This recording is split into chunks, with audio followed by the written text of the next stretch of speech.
Good evening.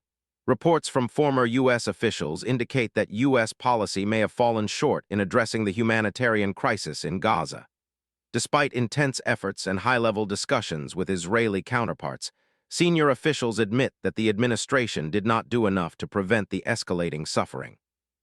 Internal debates within the Biden administration reveal a divide between those advocating for stronger U.S. leverage to ensure humanitarian access and adherence to international law, and those favoring a behind-the-scenes approach.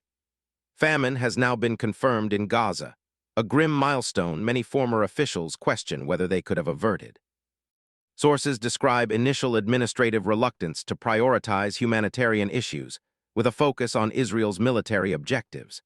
Efforts to increase aid were often described as a struggle, with protracted negotiations over truck numbers and crossings.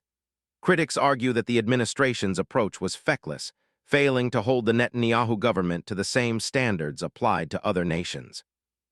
The report highlights the administration's personal commitment to Israel as a factor influencing its policy, leading to a reluctance to confront Israel directly, even as the humanitarian situation deteriorated. This internal conflict resulted in a perceived policy paralysis, with a lack of clear strategy to address the crisis. Airdrops and the construction of a floating pier are cited as inefficient stopgap measures, failing to substitute for the critical need for increased land-based aid.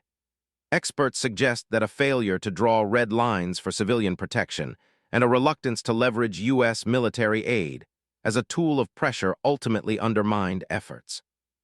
The report concludes that while the Biden administration attempted to address the crisis, its efforts were ultimately insufficient, leaving a stain on America's moral standing.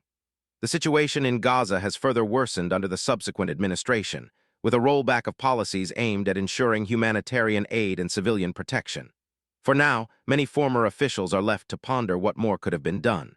Reporting on this developing story continues. If you like our content, don't forget to like and subscribe to our channel, News Today.